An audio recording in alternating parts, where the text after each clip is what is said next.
नमस्कार दोस्तों, मैं पंकज चौधरी। मेरे साथ लोकसभा सांसद बीजेपी से चिंतामणि जी महाराज हैं। सर, मेरी दर्शकों की और मेरी तरफ से आपको सबसे पहले नमस्कार। और सभी दर्शकों को मेरे तरफ से सादर प्रणाम। सर, पहला सवाल मेरा आपसे ये है, ऑपरेशन सिंदूर पर लगातार बहस और चर्चा चल रही है। कल नरेंद्र मोदी जी ने भाषण दिया और उन्होंने कहा कि जो लोग आतंकी हैं वो उधर रो रहे हैं और उनके आका इधर रो रहे हैं। इस बयान को लेकर आप क्या कहना चाहेंगे? देखिए, ऑपरेशन सिंदूर जो हुआ है उसमें हमारा जो सेना है पाकिस्तान जा कर के उनके कई अड्डों को तहस नहस किए। और प्रधानमंत्री जी तो ये भी घोषणा किए हैं कि अभी रोका गया है, लड़ाई बंद नहीं हुआ है। तो निश्चित रूप से इसमें विपक्ष के लोग को काफ़ी तकलीफ़ हुआ है। मेरे को लगता है ऐसा होना नहीं चाहिए।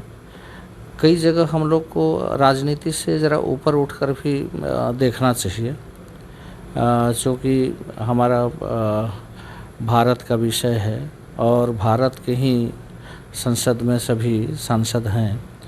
तो जो विषय है, जिस विषय के लिए उन लोग दुख व्यक्त कर रहे हैं, मेरे को लगता है कि ये सही नहीं है। ऐसे समय में पक्ष विपक्ष दोनों को साथ खड़ा होना चाहिए। सर, मेरा दूसरा सवाल आपसे है कि विपक्ष लगातार मांग कर रहा है कि जो आतंकी पहलगांव में हमला करके वो अभी तक मारे क्यों नहीं गए? नहीं, वो तो प्रधानमंत्री जी का भाषण अगर सुने होंगे तो वो तो चूँकि जिम्मेदारी के पद पर हैं और वो बोल रहे हैं कि हम इतने आतंकवादी को हम ख़त्म किए हैं। तो किस आतंकवादी का बात विपक्ष कर रहा है ये तो पता नहीं है। जो यहाँ कश्मीर में जिस तरह का घटना हुआ उसके बाद जो उसमें शामिल थे उनको निश्चित रूप से सज़ा मिला है। सर, लगातार 3 से 4 दिन तक सेशन में लगातार बहस होती रही। पक्ष और विपक्ष, जो विपक्ष था वो सदन को नहीं चलने दे रहा था। उसका कारण क्या था? विपक्ष को अपना भूमिका निभाना है। उनके पास कोई ऐसा विषय है नहीं जिसको उन लोग बात कर सकें।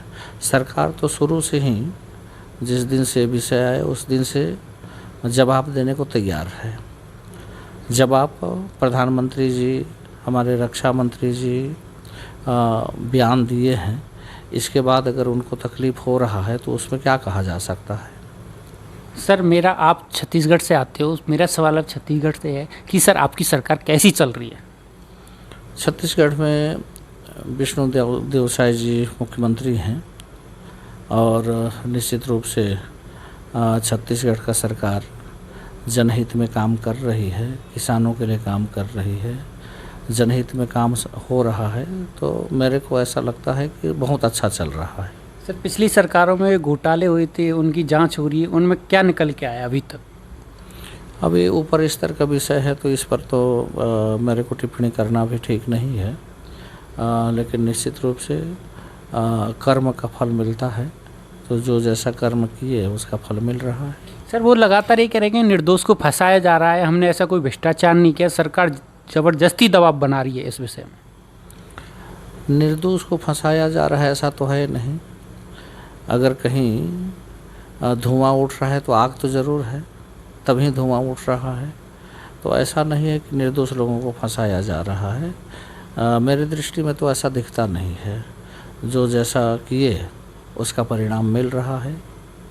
अच्छा सर, अभी अगले चुनाव बिहार में हैं तो आपको थोड़ी बिहार के बारे में पूछ लेता हूँ। क्या सर अगला चुनाव जो बिहार में आ रहा है, क्या उसमें बहुमत पाएगी बीजेपी? क्योंकि इंडिया गठबंधन एक साथ मिलकर लड़ेगा और एनडीए एक साथ लड़ेगा। क्या आप अपनी सरकार बिहार में दोबारा बना पाओगे? नीतीश जी दोबारा सीएम होंगे क्या? निश्चित रूप से हमारे देश के जो प्रधानमंत्री हैं उनके कार्यशैली को जनता देख रहा है और जनता पसंद कर रहा है। निश्चित रूप से वहाँ बिहार में भी अपनी सरकार बनेगी। सर, बहुत